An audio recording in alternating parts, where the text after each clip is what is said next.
John, அப்போ உங்கள் Tamil sir எத்தனை கோயிலில் மொட்டை அடிப்பாங்கன்னு தெரியல, நீ ஃபஸ்ட் மார்க் வாங்கினதுக்கு. அதுக்கப்புறம் வந்துட்டு நிறைய பேர் வந்துட்டு கத்தார்லேருந்து நான் ஒரு குட் நியூஸோடு வந்திருக்கேன்னு சொன்னதுக்கு நிறைய பேர் நிறைய கமெண்ட்ஸ் பண்ணியிருந்தீங்க. அந்த குட் நியூஸ் என்ன அப்படிங்கன்னா, பணம் இருக்கிறவங்களும் பதவியில் இருக்கிறவங்களும் தான் அதை வேண்டான்னு சொல்லுவாங்க. ஏன்னா அவங்க வீட்டு பிள்ளைகளுக்கு பணம் கட்டினா சீட்டு கிடைக்கும், ஆனால் எல்லா பிள்ளைகளுக்கும் அது கிடைக்காதுல்ல. இப்போ ஜானோட ரிசல்ட்டை வந்து நாங்கள் ரிவீல் பண்ணிட்டோம். அடுத்து வந்து தர்ஷினியோட ரிசல்ட் வந்து சொல்லிடுறோம். ஸோ அவள் தானே டாக்டர் படிக்க போகிறா. எங்கள் தர்ஷினி தான் ஜான்சியை வந்து டாக்டர் படிக்க வைக்க போகிறாங்க. ஜான் வந்து டாக்டர் ஆக போகிறாங்க. ஏன்னா ஒருத்திக்கு படிக்க வரலங்கிறப்போ நம்ம அவளை போட்டு ப்ரெஷர் பண்ணக்கூடாதுன்னு நாங்கள் முடிவு பண்ணிட்டோம். ஆனால் அவளுக்கு வந்து படின்னு சொல்லியிருக்கோம். தென் அவளுக்கு இப்போது பிஸ்னஸ் ரிலேட்டடாகவும் அவள் வந்து எவ்வளோ நாள் இந்த வீக்கெண்ட்ஸில் இந்த லீவில் வந்து கிளாஸ் போயிட்டு இருந்தா. ஸோ அவளோட பிஸ்னஸையும் ஸ்டார்ட் பண்ண போகிறா. தென் படிப்பையும் கண்டினியூ பண்ணுங்கிற ஐடியாவில் இருக்கா. இதில் தான் வீட்டில் ஆளை காணலையே, மார்க் கம்மியாக இருக்குன்னு இது காட்டுக்குள்ளே ஓடிட்டீங்களோ அப்படின்னு சொல்லிட்டு சித்தப்பா ஜான்சி எவ்வளோ சேடாக இருக்கா பாருங்க. ஹாய் மக்களே, welcome back to our channel. என்னடா இது அடர்ந்த காட்டுக்குள்ளே நிற்கிறேன் அப்படின்னு பார்க்குறீங்களா? அது மட்டும் இல்லாமல் நீங்கள் தமிழில் பார்த்துருப்பீங்க, என்னது ஸ்கூல் ஃபஸ்ட்டு செகண்டா அப்படிங்கிற மாதிரி. ஆமாம், நிறைய பேர் வந்துட்டு என் தங்கச்சியோட ரிசல்ட் என்ன அப்படிங்கிறத ரிவீல் பண்ண சொல்லியிருந்தீங்க. ஆக்சுவலாக நாங்கள் வந்து லைவ் ரியாக்ஷன் தான் எடுக்கலான்னு இருந்தோம். அதுக்கப்புறம் பார்த்தோம் எங்கள் வீட்டில் 2 பேர் வந்து 10th படிக்காங்களா. அப்புறம் வந்து எதுவும் மனஸ்தாபங்கள் ஏற்பட்டு 2 பேரும் முடிய பிடிச்சி சண்டை போடுறதெல்லாம் எடுக்க முடியாதுன்னு சொல்லிட்டு தான் நேற்று நாங்கள் வந்து வீடியோ எடுக்கலை. இன்றைக்கி வந்து மார்க் ஒருத்தர் வந்து ரொம்ப ஹெவியாக எடுத்துட்டாங்க. அதனால அவங்கள கையில் பிடிக்க முடியாமல் அங்கே கூட்டிகிட்டு போ இங்கே கூட்டிகிட்டு போன்னு பாடாப்படுத்துதாங்க. அப்படி சொல்லிட்டு நாங்களும் சேர்ந்து எங்கள் ஏரியாவில் வந்துட்டு இங்கே வந்து நிறைய டூரிஸ்ட் பிளேசஸ்லாம் இருக்குது. அதில் ஒரு ஏரியா வந்து நம்ம தலையனா ஆல்ரெடி தலையனையும் வீடியோ போட்டிருப்பேன், சிவபுரமும் வீடியோ போட்டிருப்பேன். இது ரெண்டுமே எனக்கு வந்து ஒரு 3லேருந்து 4 கிலோமீட்டர் தான். அந்தால சரின்னு சொல்லிட்டு நான் அப்பா தங்கச்சி எல்லோரும் வந்து கிளம்பி வந்தாச்சு. அதுக்கப்புறம் பார்த்தோம் சரி நம்ம வந்து ரிவீல் பண்ணலன்னா நிறைய பேர் வந்து நேற்று தங்கச்சிக்கு ரிங் கையில் போட்டு விடதை பார்த்துட்டு வேறு அப்போ எவ்வளோ மார்க் வாங்கியிருக்காங்க, அபோவ் 470 நினைக்கிறேன் அப்படி இப்படின்னு கமெண்ட் பண்ணியிருந்தீங்க. ஆமாம், அபோவ் 470 வாங்கியிருக்காங்க. ரெண்டாவது என் தங்கச்சி வந்துட்டு நெக்ஸ்ட் என்ன பண்ண போகிறாங்க அப்படிங்கிறது நிறைய பேர் கேட்டிருந்தீங்க. நெக்ஸ்ட்டு ஸ்கூல்லாம் மாற்ற போகிறீங்களா, இப்போ என்ன ஸ்கூலில் படிச்சுட்ருக்காங்க அப்படின்னு கேட்டிருந்தீங்க. நாங்கள் வந்து எல்லாமே டீட்டெயிலாக எக்ஸ்பிளைன் பண்ணியிருந்தேன். அதை விட முக்கியமான ஒரு அதிசயமான விஷயத்தை நாங்கள் இந்த இடத்துல பார்த்தோம். அது என்னன்னு பார்த்தீங்கன்னா, பனைமரம் வந்து எங்கே இருக்குதுன்னு பாருங்கள். பனைமரம் வந்து இந்த ஆலமரத்துக்கு உள்ளேருந்து வெளியே வருது. ஸோ அந்த மாதிரி ஒன்று இந்த சைட்லேயும் இருக்குது, அந்த சைட்லேயும் இருக்குது. ஸோ நாங்கள் இந்த விஷயத்தை பார்க்கவே எங்களுக்கு ரொம்ப ஹாப்பியாக இருந்துச்சு. அதனால தான் டப்புன்னு வண்டி இந்த இடத்துல நாங்கள் நிப்பாட்டினோம். இந்த மாதிரி விஷயங்கள் வந்து மற்ற ஊர்களில் இருக்குமான்னு எங்களுக்கு தெரியலை. எங்கள் ஊரில் இதை பார்த்ததும் சரி இவ்வளோ வித்தியாசமாக இருக்குத, அப்போ இந்த இடத்த நம்ம வந்து நிப்பாட்டி மக்களுக்கெல்லாம் காட்டுவோம். ஆமாம், இடத்த பார்த்தோம், அதனால சரி நிப்பாட்டினோம். இந்த இடத்துல உங்களுக்கு காட்டுன்னு தோணுச்சு, நாங்கள் அதனால் காட்டுறோம். அப்புறம் வந்து பார்த்திங்கன்னா 2 பேரும் வந்துட்டு சென்ட் ஜோசப் ஸ்கூலில் படிக்காங்க. அது எங்கே இருக்குதுன்னு பார்த்தீங்கன்னா களக்காடு நியர்பையில் ஒரு கடம்போடு வாழ்வு அப்படிங்கிற ஏரியாவில் தான் இருக்குது. ஜான்சி சொல்லுங்கள், நீங்கள் எப்படி வந்து 10th இவ்வளோ நல்ல மார்க் எடுத்தீங்க? இதை நீங்கள் எதிர்பார்த்தீங்களா? எதிர்பார்த்தேன், கூட கொஞ்சம் எக்ஸ்ட்ராவே எதிர்பார்த்தேன். ஓ, எக்ஸ்ட்ரா வேறு எதிர்பார்த்தீங்க? உங்களுக்கு சோஷியலில் மார்க் கம்மியாக போயிட்டு. சரி, என்னடா திடீர்னு ரொம்ப சவுண்ட் கேட்குன்னு பார்க்காதீங்க. இது வந்து நல்லா ஃப்ரீயான ஸ்பேஸ் பார்த்தீங்களா. எல்லோரும் குளிச்சுட்டு வருவாங்க, சாப்பிட ஆரம்பிச்சிட்டாங்க, சாப்பிட வந்து உட்காந்துட்டாங்க. சரி ரைட் அப்படின்னு சொல்லிட்டு நாங்கள் அடுத்த ஸ்பாட்டுக்கு வந்துடலாம் அப்படின்னு கிளம்ப போகிறோம். அப்படி இன்னும் குளிக்க போகிறதுக்கு கொஞ்சம் இடம்லாம் இருக்குது. அடுத்து நல்லா இதே மாதிரி இயற்கையான இடத்துல வந்து பார்த்துட்டு மீதி விஷயங்களை நாங்கள் ஷேர் பண்ணுறோம். அப்படி எங்கள் கூட கண்டினியூ ஆகுங்க. இது எப்படி தாத்தா இதுக்குள்ள வந்து பனைமரத்துக்குள்ள ஆலமரம் வந்தது? எப்படின்னா மரம் இல்லை பணம் கட்ட விழுந்து உள்ளுக்கு யாரும் காட்டில் பெருகிட்டு போவாங்க, பொந்திர வச்சிருப்பாங்க. சரி, அந்த கீழே இறங்கி பனை ஆயிடுச்சு. அப்படியா? மரம் ஃபர்ஸ்ட் வந்து அப்ப ஆலமரம் இருந்த இடத்துல பணம் முளைச்சிருக்கு. இப்போ இதில் ஒடிச்சு வைக்கணும். ஆமா, அந்த பொந்திர ஒடிச்சு வச்சா பணம் மட்டும் முளைச்சிடும். ஓ சரி சரி. ஓ, ஆலமரம் அது தனியாக தான் நிற்குது. பனைமரம் அதுக்கு ஊடையில முளைச்ச மாதிரி வந்துருக்கு, தனியாக தான் முளைச்சிருக்குது. அப்போ வந்து இதில் ஆலமரம் மூத்ததா பனைமரம் மூத்ததா? ஆலமரம் தான் மூத்தது. மூத்தது ஆலமரம். பரவாயில்லையா? எந்த ஊர்லேருந்து வரியா? நம்ம களக்காடு தான். களக்காடு எந்த ஊர்? கோயில்பத்து. கோயில்பத்தில் வீடு நம்ம பால் பண்ண பக்கத்தில். உங்களுக்கு கோத்து? அப்படியா? சரி சரி. உங்களுக்கு சொந்த ஊர் மாவடி தான், இருக்கதான் கேட்பேன். பார்த்தீங்கன்னா நாங்கள் இங்கேருந்து தப்பிச்சு அந்த பக்கத்துலேருந்து இங்கே வந்தோம். எதுக்குன்னு பார்த்தீங்கன்னா நாங்கள் அவங்க சாப்பிட்ருக்காங்களா, சரி அவங்க சாப்பிட்ருக்கும்போது நம்ம அவங்கள டிஸ்டர்ப் பண்ணக்கூடாது அப்படிங்கிறக்காக குடுன்னு கிளம்பி இங்கே வந்துட்டோம். அப்படியே அந்த சைடு பார்த்தீங்கன்னா தலையணை, இந்த சைடு பார்த்தீங்கன்னா சிவபுரம்.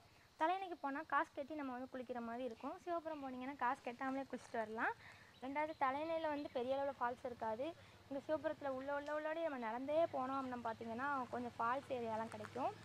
ஸோ நாங்கள் வந்துட்டு இந்த 2 ஏரியாலையும் ஃபஸ்ட்டு தலையணையில் தண்ணி வந்து இருக்குதுன்னு சொன்னாங்க, கொஞ்சமாக இருக்குன்னு சொன்னாங்க. அடுத்து வந்து சிவபுரம் போவோம். அப்படியோ நல்லா இருக்கீங்களா? சண்டே வந்திருக்கேன். சண்டே வந்தேன். என்னடுங்க ஜான்சி, நீங்கள் வந்து இவ்வளோ மார்க் வரும்னு எக்ஸ்பெக்ட் பண்ணீங்களா? ஆமாம். ஆமாவா? இதோட கூட கொஞ்சம் வரும்னு எக்ஸ்பெக்ட் பண்ணேன். அப்படியா? அப்படியா மார்க்கு கம்மியாயிட்டு? அது சோஷியலில் மட்டும் மார்க் குறைஞ்சிருச்சு, அது ரீவல்யூஷன் போடணும். அப்படியா? சரி சரி. எவ்வளோ மார்க் கம்மியாயிருக்கு சோஷியலில்? 13 மார்க் கம்மியாயிருக்கு. 13 மார்க்கா?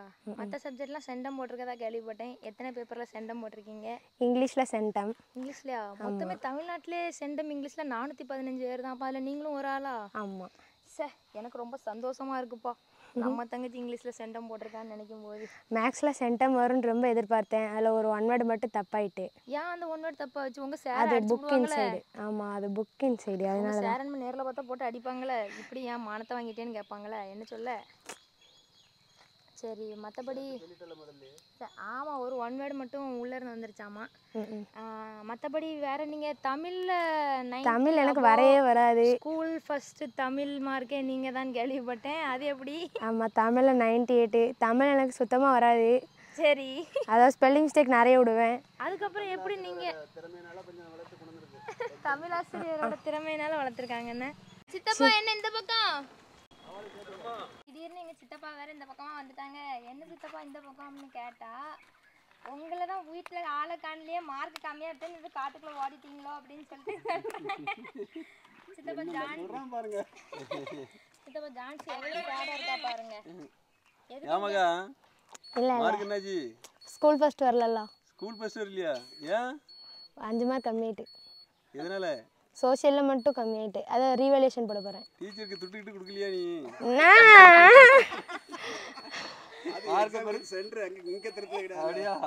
அப்படியா? அப்படின்னா கரெக்ட் தான், ஒன்றும் பிரச்சனை இல்லை. ரீவல்யூஷன் போட்டாச்சுன்னா அவளுக்கு ஃபர்ஸ்ட் மார்க் வரணும்னு ஒரு எய்ம் இருக்கு. ஆமாம், வரணும். திருத்தணுமா? ஆமாம். அப்போ சரியா இருக்கும். ஆமாம், 13 மற்ற மார்க்லாம் எவ்வளோ? சென்டம் 99, 98, 92. அவ்வளோ இது எலக்ட்ரிக். அப்போ ஏன் இதில் மட்டும் விட்டுட்டா? அதுதான் அந்த சப்ஜெக்ட்ல ஏதோ பேப்பர் திருத்தாம விட்டாங்கன்னு நினைக்கிறேன். அந்த ஒரு கரெக்டா 13 மார்க் குறைஞ்சிருக்கு. அதான் காட்டுக்குள்ள ஓடியா? இல்லை நான் மார்க்குக்கு போய் தான் காட்டுக்குள்ள ஓடிட்டேன்னு நினைச்சேன். சரி, நம்ம ஊர்ல இப்படி ஒரு ஸ்பாட் இருக்கு, நம்ம குளிக்க வராம இருந்தா எப்படி? தண்ணி வரலையா? ஈரப்பதமே இல்லையே. சித்தப்பங்க ஒரு அதிசய மரம் இருக்கு, எப்படின்னு சொல்லுங்க. பனை மரத்தை அப்படி உள்ள பாருங்க, சென்டர்ல பனை மரம் இருக்கா, ஆலமரம் இருக்கு பாருங்க. எப்படி இதே மதிமகா மூங்கிலடியில உள்ள ஒரு மரம் 2 மரம் இருக்கு, பாத்துட்டு வந்துட்டோம். ஒரு கோயில் கிட்ட. ஐயோ, அதுலயும் அந்த மரம் உள்ள பனை மரம் இருக்கு, பார்த்துட்டு தான் வந்தோம். சரி, அப்படின்னா இந்த இடத்த நாங்க நிப்பாட்டணும். சரி, வித்தியாசமா தான் வளர்ந்துருக்க அப்படின்னு சொல்லிட்டு. இதோட நம்ம 5 கிராம் பக்கத்துல ஒரே தென்னை மரத்துல 5 அது எங்க ஒரு இதுல பார்த்தேன். ஏதோ வீடியோல பார்த்தேன். நம்ம 5 கிராம் வந்து சாமிதோப்பு போகும்ல, நம்ம கோட்டார் வழியா போகும் தெரியுமா? ஆமா, அந்த ஷார்ட் பிளேட்ல போகும்ல, அதுல புறையில அந்த தென்னை மரம் அப்படியே விரிஞ்சு கிடக்கும். சரி, பாருங்க உங்க பிசினஸ் பாருங்க. நீங்க உங்க வேலைய நான் பாருங்க. வேலையை பார்க்க சொன்னாங்களா யார் குளிக்க போறாங்கன்னு? இல்ல 5 மார்க்குக்கு பயந்து ஓடி வந்திருக்கால. ஒருத்த பாஸ் ஆனா போதும்னு இருப்பா. எங்க வீட்டுலலாம் அவங்க தங்கச்சி தங்கச்சி அக்காளவா ரெண்டாவளவா என்ன தெரியுமா, நான் அன்னைக்கு கேட்கேன், ஏமா நீ வந்து 500 மார்க்குக்கு மேலே போயிட்டீங்கன்னாக்கி நான் உனக்கு டூருக்கு கூப்பிட்டு போறேன்னு. அப்படி ஒரு செலவு உங்களுக்கு நடக்காது. எவ்வளவு தெம்பா இருக்கு பிள்ளைகள், எவ்வளவு தெம்பா இருக்கு பிள்ளைகள், அப்படி இருக்கணும் பிள்ளைகள். தெளிவா இருக்க மாட்டேன் இவ்வளவு பிள்ளைகள். அந்த சரி செலவு நான் உங்களை வைக்க மாட்டேன். அப்படி ஒரு செலவே உங்களுக்கு தேவையில்லைன்னு சொல்லிட்டு அந்த மார்க் நான் எடுக்க மாட்டேன். நீங்க அதை எதிர்பார்க்க அப்ப எவ்வளவுக்கு பாப்பா இருக்கா பாத்துக்கிட்டு. ஆமா, எனக்கு இவளுக்கு சொல்லியிருக்காங்க, இவளோட 1 மார்க் நீ கூட எடுத்தா என்ன கேட்டாலும் வாங்கி தரேன்னு. இப்ப புல்லட் வாங்கி தாங்க. அப்படியாமுக்கா? ரெண்டு புல்லட் அதுதான் சொன்னாங்க இந்த புல்லட்டை நம்ம நந்தினிட்ட இருந்து புடிங்கிட்டு விட்டுருவோம் அப்படின்ட்டு. இது வாங்கிக்க மக்களுக்கு வேற எடுத்துக்குவோம். அவ்வளோதான். இப்போ புதுசாக வேற இன்னும் மாடல் இறங்க போதா புல்லட்ல மெசேஜ் சொல்லுங்கப்பா. குடும்பத்துல எல்லா ஜீவன்களும் வந்துட்டு ஒரே ஒரு ஜீவனை காணலையே. அந்த ஜீவன் அவங்க டியூட்டியை பார்ப்பாங்க. அவங்க எங்க கூட சேர மாட்டாங்க. அவங்க அது காட்டுக்குள்ளேயே போறது இல்ல. கேமராமேன் நினைக்கிறாங்க கேமரா அவங்க வருவாங்க கேமராமேன் வேலையை பார்ப்பாங்க. அப்புறம் எல்லாரும் கேட்பாங்க உங்க அம்மாவை மட்டும் காட்ட மாட்டேங்க. ஆமா பாவம் அந்த ஒரு ஜீவன் மட்டும்தான் ஓடிட்டு கிடக்குன்னு நீங்க ஜாலியா சுத்திய. நாங்களும் இன்னைக்கு தான் வந்தோம். அதுவும் அதுக்குள்ள எங்களுக்கு கால் பண்ணியாச்சு. தண்ணி நேரத்துல லேசா 5-6 மழை தூத்துறதுல தண்ணி வரும்னு எதிர்பார்த்தா நிறைய கார் போகுது தெரியுமா? ஒவ்வொரு ஆளும் முன்னாடி தண்ணி இருக்காது. இல்ல கெட்டி தான் கிடக்குது. இப்போ ஒருத்தர் கார்ல இவங்க நந்தினியோட சப்ஸ்கிரைபர் பார்த்து ஒருத்தங்க இப்பதான் போனாங்க. நாங்க அதான் சரி இங்க நிக்கிறதுல போற வர வண்டியை பிடிச்சி கேட்டுட்டு நம்ம அங்க போவோம் இங்க போவோம் முடிவு எடுப்போம்னு பார்த்தோம். இங்க இருந்து இன்னும் ஒரு வண்டியும் வரல. அங்க போன வண்டி எல்லாம் தண்ணி தான் போறாங்க. சரி நீங்களும் பாத்துட்டு வாங்க. தண்ணி இருக்கான்னு பாத்துட்டு வந்து சொல்லுங்க. தண்ணி இருந்தா கீழே வந்தாதான் மேல கொஞ்சம் கீழே வரலன்னா வராது. சரி இத நீங்க பாத்துட்டு வாங்க. ஐயா கிட்ட பாத்து வரேன். நீங்களும் கொரோனா பாஸா? கொரோனா பாஸா? பரீட்சை எழுதுக்கு நீங்களா இவ்வளவு கஷ்டப்படுவீங்க. நான் கஷ்டமே படல. கொரோனாவோட அப்ளை பண்ணி விட்டுட்டீங்க பாஸ் ஆயிட்டீங்க. அதுக்கு முன்னாடி அப்ளை பண்ணி எழுத போக முடியல. அப்ப நந்தினி அந்த நேரத்துல எழுத போக முடியல பாஸ் ஆயிட்டேன். ஆமா டிகிரி முடிக்கும்போது அவள் 10th அப்ப உன்னோட சின்ன பையன் தான் அவங்க. நானும் கொரோனா பாஸ். காலேஜ்ல கொரோனா பாஸ், சித்தப்பா 10thல கொரோனா பாஸ். ஆமா அப்ப உன்னோட அவங்க வந்து ஜூனியர் தான். மார்க்கே அவங்களால போட முடியல நான் படிச்ச படிப்புக்கு. நீங்க அப்ப நந்தினி பின்னால தான் படிச்சிருக்கீங்க, முன்னால படிக்கல. அவன் நந்தினி வந்து கொரோனா டைம்ல வந்து டிகிரி முடிச்சா இன்ஜினியரிங். இப்போ நீங்க 10th முடிச்சிருக்கீங்க. பரவாயில்ல, வாழ்த்துக்கள். ஜான் தமிழ் ஏன் இவ்வளவு கம்மி மார்க் வாங்குன ஜான்? பேசு. என்ன பேசணும்? சரி ஜான், அப்போ உங்க தமிழ் சார் எத்தனை கோயில மொட்டை அடிப்பாங்கன்னு தெரியல. நீ ஃபர்ஸ்ட் மார்க் வாங்குனதுக்கு அவர் ஒன்றுமே செஞ்சிருக்க மாட்டாங்க. ஆ அவங்க ஒன்றுமே செஞ்சிருக்க மாட்டாங்க. அப்படியா? ஏன் உன் மேல அவ்வளோ பாசமா? ஆமாம், ரொம்ப பாசம். சரி அப்புறம் நம்ம தர்ஷினியோட மார்க்கை பற்றி நம்ம இன்னும் பேசவே இல்லையே. ஹாய் மக்களே. என்ன பேசாதீங்கன்னு ஒரே வார்த்தையில் சொல்லிட்டேன். யார் நம்ம தர்ஷினி பார்த்தீங்கன்னா அவள் நம்ம கேமராமேன். நிறைய வீடியோவில் அவள் தெரிஞ்சிருக்க மாட்டா. இப்போவும் அவள் தான் நம்ம கேமராமேன். அவள் வந்து சின்ன வயசுலேயே அவளுக்கு வந்து மேத்ஸ் வரவே வராது. ஆனால் தமிழ் நல்லா வரும். அப்படி இருந்த ஒரு மனிதர், அதாவது எங்கள் அப்பா அம்மா படிக்கலை, அவங்களுக்கு கூட 7+3 4+3 என்னன்னா 7ன்னு சொல்லிடுவாங்க. ஆனால் தர்ஷினிட்ட கேட்டால் 8ம்பா. 8ன்னு சொல்லுவா.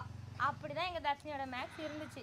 ஆனா அவ சாதனை மாதிரி எங்க தர்ஷினி பப்ளிக் எக்ஸாம்ல பார்த்தீங்கன்னா 87 மார்க் வாங்கியிருக்கா. எங்கள் ஸ்கூலே ஷாக் ஆயிட்டு. ஸ்கூல் ஷாக் ஆயிருக்கு, நாங்கள் ஷாக் ஆயிருக்கோம், எல்லாரும் ஷாக்கு. அதுவும் தர்ஷினி வந்து 400 above மார்க். நீங்கள் வந்து தர்ஷினி நாங்கள் தப்பாக பேச நினைக்கக்கூடாது. தர்ஷினி வந்து 400 above வாங்கியிருக்காங்க.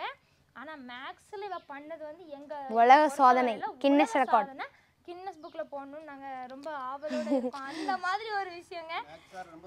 எங்கள் மேக்ஸ் சார் வந்து அவன் வந்து கம்மி மார்க் எடுத்தானா 2 எருமை மாடு வாங்கி கொடுப்பேன். ஸ்கூலுக்கு முன்னாடி நீ மேட்ச்சிட்டு இரு, நான் என் பிள்ளைகிட்டலாம் காட்டுவேன். இந்த அக்கா நம்ம ஸ்கூலில் படித்தாங்கம்மா, எருமை மாடு வைக்காங்கன்னு நான் சொல்லி காட்டுவேன்லாம் சொன்னாங்க. குட் எக்ஸாம்பிளுக்கு என்னையும், பேட் எக்ஸாம்பிளுக்கு அவளையும் காட்டுவேன்னு சொல்லியிருந்தாங்க. ஆமாம், ஃபைனலாக பார்த்தீங்கன்னா எங்கள் வீட்டில் 2 பேருமே குட் எக்ஸாம்பிளாகவே ஆகிட்டாங்க. மாடு வாங்கி தரணும்னு சொல்லுவாங்க. இப்பவும் மாடு வாங்கி தரேன்னு சொல்லியிருக்காங்களோ? சரி, அப்போ இப்போ மாடு வாங்கி தந்தாங்கன்னா நீ வாங்கிட்டு வந்துரு. நான் நம்ம வீட்டு முன்னாடி போட்டு மேய்ச்சிட்டு இருக்கேன், கவலைப்படாதானே? சரி, நம்ம வந்து மார்க்கை பற்றி பேசிட்டோம். நம்ம தர்ஷினி வந்து தமிழ் நல்லா படிச்சுட்டு இருந்தா. அவள் வந்து கிட்டத்தட்ட 6th வரைக்கும் நல்லா படித்து ஃபஸ்ட் ரேங்க் வாங்கிட்டு இருந்த ஒரு பிள்ளை. இந்த கொரோனா வந்த நேரத்தில் அவள் வந்து என்ன பண்ணான்னா, அவளுக்கு படிப்புனா என்னன்னே தெரியாமல் அவள் மைண்ட் வந்து வாஷ் யாரோ க்ளீன் வாஷ் போட்டு கழுவுன மாதிரி ஆயிடுச்சு. அதுக்கப்புறம் சுத்தமாக அவளுக்கு மண்டையில் அறிவே இல்லாமல் ஆயிட்டா. ஆனால் இப்படிலாம் சொல்கிறேன்னு நினைக்கக்கூடாது. பட் அவளுக்கு வந்து ரொம்ப பிரெயின் உண்டு. இங்கிலீஷ்லலாம் 98 அக்கா. இங்கிலீஷில் 98 அவள் பார்த்துக்கோங்க. தென் மேக்ஸ் லெவலில் 87. ஆமாம். அதுக்கப்புறம் தமிழ் எவ்வளோ வாங்கினா? தமிழ் 85. ஆக்சுவலி தமிழ் மேஜர் அந்த அக்கா தான். ஸ்கூலில் தர்ஷினி வந்து தமிழ் ஃபர்ஸ்ட் மார்க் வருவாங்கிற ஒரு கான்செப்டில் இருந்தாங்க. சென்டம் போடுவான்லாம் நினச்சாங்க. கான்செப்ட்லாம் இருந்தாங்க தமிழில் தர்ஷினி. பட் என்னாச்சுன்னு பார்த்தீங்கன்னா 85 தான் வாங்கியிருக்காங்க. ஸோ 85 அப்படிங்கிறது தர்ஷினியை பொறுத்தவரையில் எங்ககிட்ட கேட்டிங்கன்னா பேட் மார்க்.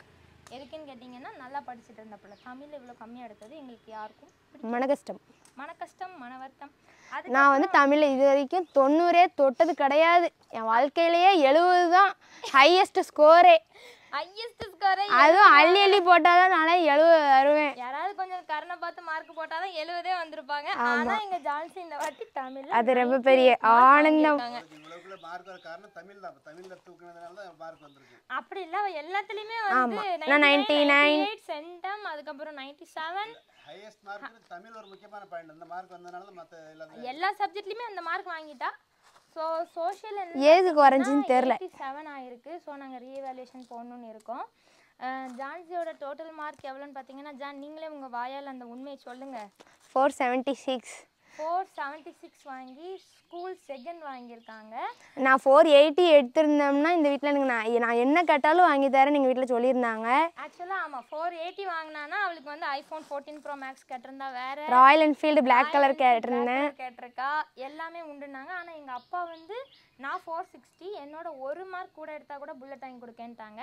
ஸோ இப்போ என்னோட ஒரு மார்க் இல்லை பல மார்க் கூட வாங்கிட்டா. அதனால அவள் வந்து வண்டி வாங்கி கேட்டுட்ருக்கா வீட்டில். நான் சம்பாத்தியம் பண்ணி வாங்குன்னு சொல்லிட்டு இருக்கேன். ஆனால் எங்கள் அப்பா வாங்கி கொடுப்பேன்னு சொல்லுதாங்க. அது எப்படியா நான் தடுத்துருவேன். அது இல்லாமல் எனக்கு எங்கள் வீட்டில் வந்து ஒரு ரிங்கு போட்டிருக்காங்க. ஆமாம், இது வந்து நேற்று அக்ஷய திருதி அப்படி அது என்னது எப்போ அது அச்சர திருத்தி அச்சய திருத்தி. அதுக்கப்புறம் பார்த்தீங்கன்னா நேற்று வந்து ரிசல்ட் வந்த அன்னைக்கு அக்ஷய திருதி அக்ஷய திரியை அக்ஷய இந்த வார்த்தை கூட தெரியாது. அச்சர திருத்தி அக்ஷய திரியை அக்ஷய திரியை அக்ஷய திரியை அக்ஷய திரியை முன்னிட்டு ஜான்சிக்கு வந்து ஒரு ரிங் எடுத்திருக்கோம். இது வந்துட்டு எங்கள் வீட்டிலேருந்து அவளுக்கு ப்ரெசென்ட் பண்ணியிருக்காங்க. எதுக்காக அப்படின்னு பார்த்தீங்கன்னா, மார்க் எடுத்ததுக்காண்டி இல்லை, மார்க் எடுத்ததுக்கு அவள் பல வேட்டு நம்மளுக்கு வைக்க போகிறா. அது வாங்கிட்டாங்க இது வாங்கிட்டாங்கன்னு பல இது வச்சுருக்கா. இது அக்ஷய திருதிக்காக எங்கள் வீட்டில் இவள் கொஞ்சம் காசு சேர்த்து வச்சுருந்தா. அதுக்கப்புறம் எங்கள் அம்மா அப்பாவோட ப்ரெசன்ஸில் கொஞ்சம் வாங்கி கொடுத்துருக்காங்க அவளுக்காண்டி. ஹாய் மக்களே, நீங்கள் வந்து இப்போ ஜானோட ரிசல்ட்டை வந்து நாங்கள் ரிவீல் பண்ணிட்டோம். அடுத்து வந்து தர்ஷினியோட ரிசல்ட் வந்து சொல்லிடுறோம். தர்ஷினி வந்து 436 மார்க் வாங்கியிருக்காங்க. பிரியதர்ஷினி அவங்க முழு பேர் வந்து பிரியதர்ஷினி. இப்போ வந்து நான் அவங்க தர்ஷினியோட ஜானோட 2 பேரோட மார்க்குமே நான் வந்து ஸ்க்ரீனில் ஷேர் பண்ணுறேன். எவ்வளோ வாங்கியிருக்காங்கன்னு பார்த்துக்கோங்க. என்ன நான் வந்து இவ்வளோ பெருமையாக சொல்கிறேன் அவ்வளோ பெருமையாக சொல்லலை அப்படின்லாம் நினைக்கக்கூடாது. யார் யாருக்கு என்ன வருங்கிறது எங்களுக்கு ஆல்ரெடி ஃபஸ்ட்டே தெரியும். ஸோ அதனால் அவள் இவ்வளோ கம்மி மார்க் எடுத்ததுக்காக நீ கம்மி மார்க் எடுத்துட்டேன்னா நாங்கள் சொல்ல போகிறது கிடையாது. அவளோட நெக்ஸ்ட் லெவல் வந்து பிஸ்னஸ் ஸ்டார்ட் பண்ணுங்கிற ஐடியாவில் இருக்கா. ஸோ நெக்ஸ்ட் வந்து அவள் படிச்சுக்கிட்டே பிஸ்னஸ் பண்ணலாங்கிற ஐடியாலையும் இருக்கா, இல்லைன்னா பிஸ்னஸ் மட்டுமே பண்ண போகிறேங்கிற ஒரு ஐடியாலையும் இருக்கா. ஸோ அவள் தான் டாக்டர் படிக்க போகிறா. எங்கள் தர்ஷினி தான் ஜான்சியை வந்து டாக்டர் படிக்க வைக்க போகிறாங்க. ஜான் வந்து டாக்டர் ஆக போகிறாங்க. ஸோ இப்போ வந்து நீட் அப்படிங்கிறது வந்து நம்ம ஊருக்கு ரொம்பவே ஒரு முக்கியமான விஷயந்தான். என்னென்னு பார்த்தீங்கன்னா, பணம் இருக்கவங்க வந்து ஒரு டாக்டரோட பையன் டாக்டர் ஆகுறாங்க, இன்ஜினியரோட பையன் இன்ஜினியர் ஆகுறாங்க. அப்படிங்கிற காலத்துலேருந்து இப்போ தான் அந்த நீட்டு கேட்டு இந்த மாதிரி விஷயங்கள்லாம் வந்ததுக்கப்புறம் எல்லாராலையுமே எல்லாம் ஆக முடியுது. அப்படிங்கிறப்போ இப்போ நீட் எக்ஸாம் மட்டும் இல்லை அப்படின்னா நிறைய பேர் வந்து பணம் கட்டி அழகாக அவங்கவுங்க டாக்டருக்கு வந்து படித்து அழகாக எழுதி பாஸ் ஆகி வந்துடுவாங்க. ஆனால் நீட் எக்ஸாம் வந்தனால நிறைய ஏழை மக்களுக்கு வந்து யூஸ்ஃபுல்லாக இருக்குது. அதை வந்து தரமான டாக்டர்கள் இன்னைக்கு உருவாகிட்டாங்க எல்லாருமே. ஆமாம், ஏன்னா இப்போ வந்து ஒரு பணம் கட்டி ஒரு டாக்டர் உருவாகிருக்காங்க அப்படின்னா அவங்கள பொறுத்தவரை அடுத்து பணத்தை எடுக்கணும்னு தான் பார்ப்பாங்க. மற்றபடிக்கு ஒருத்தன் வந்து படித்து எழுதி நம்ம முன்னேறி டாக்டர் ஆகணும்னு நினச்சி வரவன் வந்து ஒரு உயிரை காப்பாற்றணும் அப்படிங்கிறதுக்காக அவங்க படிச்சிருப்பாங்க. அதனால நீட் எக்ஸாம்லாம் வேண்டான்னு யாரும் சொல்லாதீங்க. அது இருக்கனால நம்மளுக்கு ரொம்பவே யூஸ்ஃபுல்லான ஒன்று. யூஸ்ஃபுல் இல்லாதது அப்படின்னு நினைக்கிறவங்க வந்து யாராக இருப்பாங்கன்னு பார்த்தீங்கன்னா, பணம் இருக்கிறவங்களும் பதவியில் இருக்கிறவங்களும் தான் அதை வேண்டான்னு சொல்லுவாங்க. ஏன்னா அவங்க வீட்டு பிள்ளைகளுக்கு பணம் கட்டினா சீட்டு கிடைக்கும், ஆனால் எல்லா பிள்ளைகளுக்கும் அது கிடைக்காதுல்ல. ஸோ எங்கள் ஜான் வந்து நெக்ஸ்ட் லெவல் வந்து டாக்டர் ஆகணுன்னு இருக்காங்க. அடுத்து ஸ்கூல் சேஞ்ச் பண்ணணுங்கிற ஒரு ஐடியா இருக்குது. எதுக்குன்னா சிபிஎஸ்சி ரிலேட்டடாக வந்து நீட்டில் இருக்கும் அப்படிங்கிறனால இப்போ படிச்சுட்டு இருக்க ஸ்கூல் வந்து அவங்க தான் ஃபஸ்ட் அட்மிஷன் செகண்ட் அட்மிஷன்லாம் பார்த்தீங்கன்னா எங்கள் வீட்டில் என் தங்கச்சி தான் அந்த ஸ்கூல் திறந்ததுலேருந்தே ரோல் நம்பர்லாம் பார்த்தீங்கன்னா 2, 3லாம் வந்து என் தங்கச்சியோட நம்பராக தான் இருக்கும். அந்த காலத்தில் ஆரம்பித்து இப்போ வரைக்கும் ஒரே ஸ்கூலில் தர்ஷினி செகண்ட் அட்மிஷன், நான் தேர்ட் அட்மிஷன். அப்படி வந்து இவங்க 2 பேரும் ஒரே ஸ்கூலில் படித்தாங்க. இப்போ வந்து அடுத்த லெவல் போகும்போது என்ன பண்ணலாம், ஏன்னா ஒருத்திக்கு படிக்க வரலங்கிறப்போ நம்ம அவளை போட்டு ப்ரெஷர் பண்ணக்கூடாதுன்னு நாங்கள் முடிவு பண்ணிட்டோம். ஆனால் அவளுக்கு வந்து படின்னு சொல்லியிருக்கோம். தென் அவளுக்கு இப்போது பிஸ்னஸ் ரிலேட்டடாகவும் அவள் வந்து எவ்வளோ நாள் இந்த வீக்கெண்ட்ஸில் இந்த லீவில் வந்து கிளாஸ் போயிட்டு இருந்தா. ஸோ அவளோட பிஸ்னஸையும் ஸ்டார்ட் பண்ண போகிறா. தென் படிப்பையும் கண்டினியூ பண்ணுங்கிற ஐடியாவில் இருக்கா. ஜான்சி வந்து எப்படி, நீங்கள் என்ன டிசைட் பண்ணியிருக்கீங்க? நாங்கள் டாக்டராக போகிறோம். டாக்டராக போகிறீங்களா? டாக்டராக போகிறோம் இப்படி சொன்னால் ஆக முடியாது, படித்தாதான் ஆக முடியும். அது வந்து ரொம்ப ஹார்ட் ஒர்க் பண்ணணுமே. நீ ஹார்ட் ஒர்க் பண்ணுவியாங்க? ஆமாம். இந்த வீடியோ பார்த்துட்டு இன்னும் 2 வருஷத்துல என்கிட்ட கேட்பாங்க, உங்கள் தங்கச்சி நீட்டில் பாஸ் ஆகலாம் வேறு கேட்பாங்களே. இப்போ இந்த வந்து இப்போ நீங்கள் இந்த எல்லாருமே வந்து டாக்டர் ஆகலாம், எல்லாருமே இன்ஜினியர் எல்லாம் பண்ணலாம்னா காரணம் வந்து இந்த கோச்சிங் வந்து நல்லா, அதாவது ஸ்டார்டிங்கில் வந்து சிலபஸ் இங்கிலீஷில் படித்தாங்க எல்லா பிள்ளைகளும் கவர்மெண்ட் ஸ்கூல்லே அது வந்துட்டுன்னு வச்சுக்கிங்களேன், நீங்கள் எல்லா பிள்ளைகளுமே டாக்டர் ஆகலாம். ஆமாம். கூலி தொழிலாளர் பிள்ளைகள் டாக்டர் ஆகலாம், ஒரு விவசாயியோட பிள்ளைகள் டாக்டர் ஆகலாம், ஒரு மெக்கானிக்கோட பிள்ளை வந்து டாக்டர் ஆகலாம், இன்ஜினியர் ஆகலாம். அதாவது சிலபஸ் இங்கிலீஷுங்கிறது கவர்மெண்ட் ஸ்கூல்லேயும் ஆரம்பத்தில் எல்லாத்துக்கும் இப்போ இந்த சமத்துவ கல்வின்னு கொடுத்துருக்காங்கல்ல, சமச்சீர் கல்வி இங்கிலீஷ் மீடியத்தில் இருக்கிறதா தமிழ் மீடியத்தில் இருக்குது. ஆமாம். அதேமாதிரி எல்லா ஸ்கூல்லையும் இருந்தாங்கன்னா உங்களுக்கு ப்ரைவேட் ஸ்கூலுக்கு எந்த பிள்ளைகளும் போக வேண்டிய வேலையே கிடையாது. எல்லாருமே சிபிஎஸ்சி எல்லாமே இருக்கும்போது நம்ம ப்ரைவேட் ஸ்கூலும் கவர்மெண்ட் ஸ்கூலும் ஒன்று தானே. இன்றைக்கி நிறையா மக்கள் கௌரவத்துக்காக ப்ரைவேட் ஸ்கூலில் படிக்க வைக்காங்க. அவங்க வீட்டு பிள்ளைங்களாம் இன்றைக்கி வந்து ப்ரைவேட் ஸ்கூலில் படிக்க, நம்ம வீட்டு பிள்ளையா படிக்கக்கூடாது. அதான் நம்ம வந்து விரலுக்கு ஏத்த வீக்கம் தான் இருக்கணும் அப்படிங்கிற ஒரு அதை வந்து விட்டுட்டு ஆனால் எல்லாரும் நம்ம பிள்ளை இங்கிலீஷ் மீடியத்தில் படிக்க, நம்ம பிள்ளை கவர்மெண்ட் ஸ்கூலில் படித்தாலும் அதான் படிக்கும் போது, ப்ரைவேட் ஸ்கூலில் படித்தாலும் அதான் படிக்கிற பிள்ளைகள் எங்கே படித்தாலும் நல்லா படிக்கும், நல்ல மார்க் எடுக்கும். அதனால கண்டிப்பாக எல்லாம் அதனால மார்க் மட்டும் ஒரு இதுன்னு நினைக்க வேண்டாம். மார்க்கை வச்சு தான் வாழ்க்கையில் முன்னுக்கு வர முடியும்லாம் நினைக்கவே வேண்டாம். நிறைய பேர் படிக்காமல் வாழ்க்கையில் முன்னுக்கு வந்தவங்க நிறைய எக்ஸாம்பிள்ஸ் இருக்காங்க. அதுக்குன்னு படிப்பு வேண்டான்னு நான் சொல்லுதேன்னு யாரும் நினைக்கக்கூடாது. படிப்பு வெரி இம்பார்ட்டன்ட். படிப்பு அப்படிங்கிறது வந்து நம்மளுக்கு ஒரு இடத்துல ஒரு மரியாதை ஏற்படுத்தி கொடுக்கும். நீங்கள் இன்றைக்கி எவ்வளோ பெரிய பிஸ்னஸ் மேனாக இருந்தாலும் அவர் படிக்காமல் பெரிய ஆள் ஆனார் அப்படிங்கிற ஒரு வார்த்தையும் இருக்குது. இல்லை அவங்க படித்து பெரிய ஆள் ஆகிருக்காங்க, இந்த அளவுக்கு ஹார்ட் ஒர்க் பண்ணியிருக்காங்க, ரெண்டுக்குமே பெரிய அளவு வித்தியாசம் கிடையாது. பட் நம்மளோட ஸ்டாண்டர்டை நம்ம வந்து உயர்த்திக்கிடணும் அப்படின்னா படிப்பு ரொம்ப இம்பார்ட்டன்ட். ஸோ அதனால் என்னோட ஒரு தங்கச்சி பிஸ்னஸ் தான் பண்ணுவேன்னு சொல்கிறா. பட் அவளை வந்து நாங்கள் படித்தே ஆகணும்னு சொல்லியிருக்கோம். அதுக்கும் ஓகே சொல்லியிருக்கா, படிப்பேன் ஆனால் மார்க் எடுக்கலன்னு என்கிட்ட கேட்கக்கூடாது. நாங்கள் சொல்லிட்டோம், மார்க் எடுக்கலன்னு கேட்க மாட்டோம். ஏன்னா மார்க்கை வச்சு அவள் ஒன்றும் பண்ண போகிறதில்லன்னு எங்களுக்கு தெரியும். ஸோ அதனால் அப்படியும் இருக்குது. பட் இவகிட்டையும் நாங்கள் என்ன சொல்லியிருக்கோம்னா, இதில் நீ மார்க் எடுன்னு நாங்கள் கேட்கல, 11th 12th மார்க் எடுன்னு கேட்கல. நீட் எக்ஸாமில் படி, நீட்டில் மார்க் எடு, கவர்மெண்ட் சீட் ஃப்ரீயாக வந்து கிடைக்கணும், நீ அப்படி படித்து கவர்மெண்ட்டில் படித்தாதான் நல்லபடியாக இருக்கும்னு சொல்லியிருக்கோம். ஏன்னா எங்களுக்கும் வந்து லட்சக்கணக்கில் அள்ளி கொண்டு ப்ரைவேட் காலேஜில் போட்டு படிக்க வைக்கிற அளவுக்கு வசதி இல்லை. ஸோ நீட் வந்து எங்களுக்கு ரொம்பவே யூஸ்ஃபுல்லாக இருக்கும் அப்படின்னு நம்புகிறோம். இன்னும் 2 வருஷம் வேறு இவளுக்கு இருக்குது. அதுக்குள்ளே இந்த நீட்டை வேறு கேன்சல் பண்ணிடுவானுங்களோ அப்படிங்கிற ஒரு பயம் வேறு இருக்குது. கேன்சல் பண்ண முடியாது. இவங்க இதை வச்சு அரசியல் பண்ணுறாங்க, அவ்வளோதான், வேற ஒன்றும் இல்லை. அன்றைக்கி இருக்க தமிழ்நாட்டு அரசியல் வந்து இதை வச்சு நாங்கள் வந்து அதை பண்ணிடுவோம், நாங்கள் வந்து இதை பண்ணிடுவோம். எப்போ அப்புறம் அந்த பாரு நாங்கள் வந்தால் கலதாரம் சாராய கடையை ஸ்டாப் பண்ணுவோம்பாங்க, இது வந்து காசு தருவோம்பாங்க.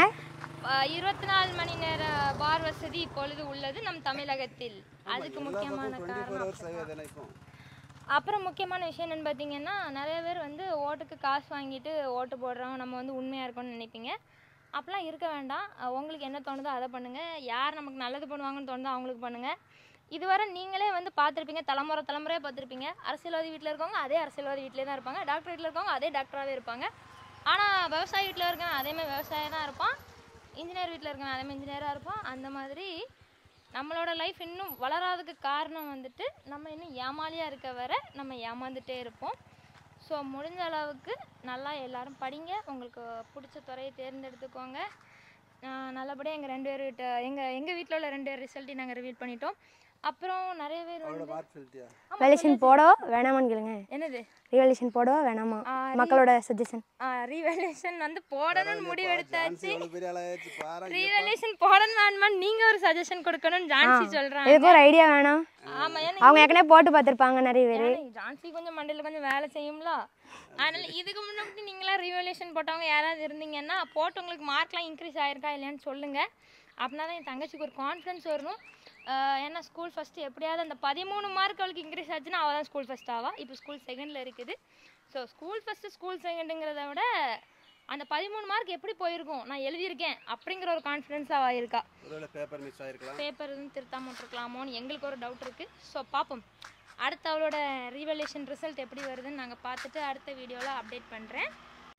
ஃபைனலாக நாங்கள் வீட்டிலேருந்து வந்தது எங்கள் மார்க்கை ரிவீல் பண்ணுறதுக்கு இல்லை, குளிக்கலான்னு தான் வந்தோம். அங்கே தலையிலையும் தண்ணி இல்லை, சிவபுரத்துலேயும் தண்ணி இல்லை, சும்மா இருக்க கால்வாயிலையும் தண்ணி இல்லை.